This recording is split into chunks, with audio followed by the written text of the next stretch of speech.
బాలులకు ఏదైతుందో జ్యోతిబా పులే మరి ఒక పాఠశాల గురుకుల పాఠశాల అల్పసంఖ్యాక వర్గాలు ముస్లిం బిడ్డలకు అని చెప్పంటున్నా ఎన్నడూ ఊహించినటువంటి ఒక విద్యా సదుపాయాలు కల్పించాలని చెప్పని ఇవాళ ముస్లిం బిడ్డలకు ఏదైతుందో అల్పసంఖ్యాక వర్గాలకు ఏదైతుందో మైనారిటీ స్కూల్స్ ఏర్పాటు చేయడం ఎస్సీ ఎస్టీ అని చెప్పంటున్నాను ఇలా వాస్తవంగా తెలంగాణ రాష్ట్రానికి గిరిజన బిడ్డలు ఏదైతుందో బీఆర్ఎస్ పార్టీ మనం ఒకడు చెప్పంటున్నాను జనాభా ప్రాతిపదికన కల్పించాల్సిన రిజర్వేషన్ సౌకర్యం తెలంగాణ రాష్ట్రం ఏర్పాటుతో ఏదైతే ఉందో ఇలా గిరిజన జనాభా తెలంగాణ రాష్ట్రంలో కేంద్రీకృత కావడంతో ఆ గిరిజనులకు అంతవరకు ఉన్నట్టు 6% రిజర్వేషన్ 10% పెంచి అని చెప్పంటున్నా ఇలా విద్యా ఉద్యోగాలలో గిరిజన బిడ్డలు వాళ్ళ లంబాడా కానివ్వండి ఆదివాసీ కానివ్వండి ఎవరికైనా ఏదైతుందో వారి భవిష్యత్తు నిర్దేశించినట్టు ఒక గొప్ప మరి నాయకత్వం కేసీఆర్ గారు అని చెప్పక తప్పదని చెప్పంటున్నా ఇలా వాస్తవంగా ఈ దేశానికి ఏదైతుందో అన్నం పెట్టే రైతుకు సాగునీరు కావాలని చెప్పంటున్నా ఉచిత విద్యుత్ సదుపాయం ఏదైతుందో గతంలో నిర్దేశిత వేళలో విద్యుత్ అందింపజేస్తే వీళ్ళు ఏ విధమైనటువంటి ఒక ఆంక్షలు లేకుండా 24 గంటలు ఏదైతుందో రైతాంగానికి ఉచిత విద్యుత్ కల్పింపజేసిన ఒక ఘనత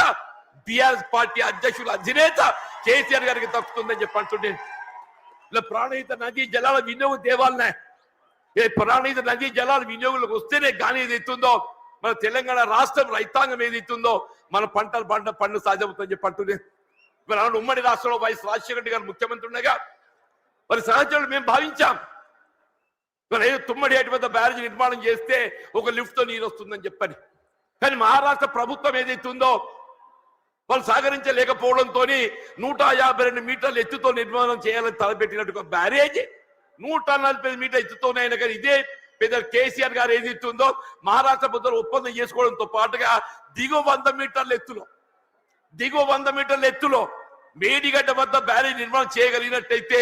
అటు ప్రాణహిత నదీ జలాలు ఇటు గోదావరి నదీ జలాలు అటు మానేరు ప్రాంతంగా వచ్చే ఒక నదీ జలాలు అన్నింటిని మనం ఎత్తిపోత ద్వారా వినియోగించుకుంటే ఒక 300 టీఎంసీ లభ్యత పొందే అవకాశం ఉందని చెప్పంటున్నాడు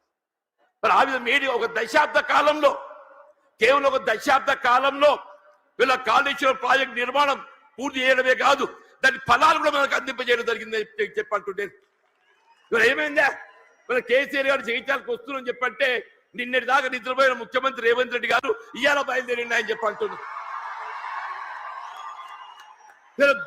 మేడిగడ్డ బ్యారేజ్ ఒక 2 పిల్లలు గుంగినాయా SLBC Srisailam left bank canal అని చెప్పంటున్నాడు నిర్మాణ దశలో కృంగిపోయి 8 మంది కార్మికులు చనిపోతే కనీసం శవాలు వెలికి చేయలేకపోయింది అని చెప్పిన శవాలు వెలికి చేయలేకపోయింది చెప్పంటున్నా 2 పిల్లలు కృంగిపోతే అసలు బ్యారేజ్ విలువ 4,000 కోట్లు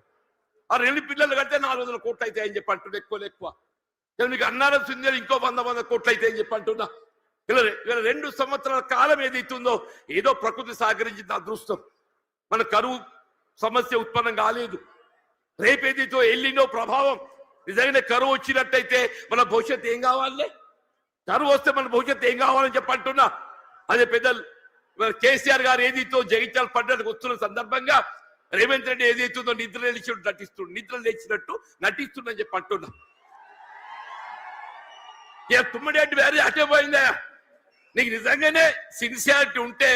వీళ్ళ 3 సంవత్సరాలు గడుస్తుందా తుమ్మడి బ్యారేజ్ నిర్మాణం చేయగలుగుతూ కదా ఎందుకు చేయలేకపోయినా చెప్పంటున్నాను వీళ్ళు నిన్నటి వరకు ఏదైతుందో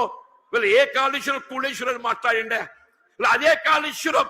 అదే మేడిగడ్డ ఏదైతుందో మన భవిష్యత్తు ఏదైతుందో మనకేది అండ ప్రాజెక్టే మేడిగడ్డ కాబోతుందని చెప్పంటున్నాను ఇలా మన భవిష్యత్తు రైతాంగమే కానీ ఇలా త్రాగునీటి సదుపాయమే కానీ పారిశ్రామిక అవసరాలే కానీ హైదరాబాద్ త్రాగుండే అవసరాలే కానీ అన్నింటికి ఏదైతుందో అదే మేడిగడ్డ మనకు జీవనాధారం కాబోతుందని చెప్పంటున్నాను వాస్తవం చెప్పాలంటే ఇలా కేసీఆర్ గారి యొక్క విజన్ వారి యొక్క దూరదృష్టి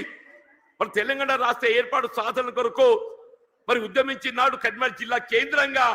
వారు టీఆర్ఎస్ ఆరంభింపజేయడం జరిగిందని చెప్పంటున్నారు అందరు ఆశ్చర్యపోయిండు ఇదేంటి అందరూ మర్చిపోయిన తెలంగాణ నినాదం ఈయన లేవనెత్తుతుందని చెప్పారు ఒంటరి పోరాటం ఆయన ఒక్కరు బయలుదేరితే యావత్ తెలంగాణ సమాజం ఆయన వెంట నడిచిందని చెప్పంటున్నారు యావత్ తెలంగాణ సమాజం ఆయన వెంట నడిచి తెలంగాణ సాధ్యమైందని చెప్పంటున్నారు అదే తెలంగాణ రాష్ట్ర నిర్మాణం కొరకు ఏదైతుందో దశాబ్ద కాలం పాటుపడ్డారు వీళ్ళ కాంగ్రెస్ వచ్చి ఏదో మేలు చేస్తా చెప్పి అనుకున్నామే అది పక్కన పెట్టిండే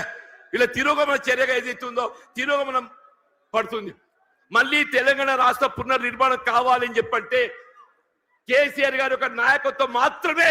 తెలంగాణ రాష్ట్రాన్ని పునర్నిర్మాణం చేయగలుగుతా చెప్పంటుండే. మీరు ఎక్కడ ఏ పల్లెకాల పండి చెప్పిన ఒకటే నినాదం వస్తుంది, రేవంత్ రెడ్డి పోవాలి, కేసీఆర్ గారు రావాలి. ఒకటే నినాదం, రేవంత్ రెడ్డి గారు పోవాలి, కేసీఆర్ గారు రావాలి. కాంగ్రెస్ పోవాలి, బీఆర్ఎస్ రావాలి. అంటే ఏంటి, ప్రతి పల్లె గుండెల్లో ఏదైతుందో ఇవాళ ఈ నినాదం కేసీఆర్ గారు ఇవాళ వస్తుంటే నిజంగా చెప్తున్నా మొత్తం కూడలని యువత ఉత్సాహం కేరింతలు చూస్తుంటే మళ్ళీ తెలంగాణ రాష్ట్ర ఏర్పాటు ఉద్యమ దినాలు గుర్తుకొస్తాయని చెప్పంటున్నా.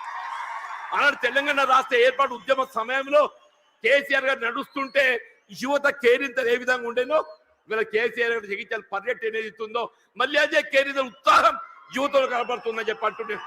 అదే కేసీఆర్ గారి యొక్క నాయకత్వం తెలంగాణ రాష్ట్ర పునర్నిర్మాణానికి మనకి ఏకైక నాయకత్వం కేసీఆర్ గారే చెప్పక తప్పదని చెప్పండి.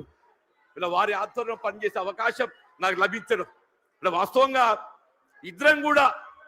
ఒకరి పట్ల ఒకరో అభిమానం కలిగి ఉన్నామే.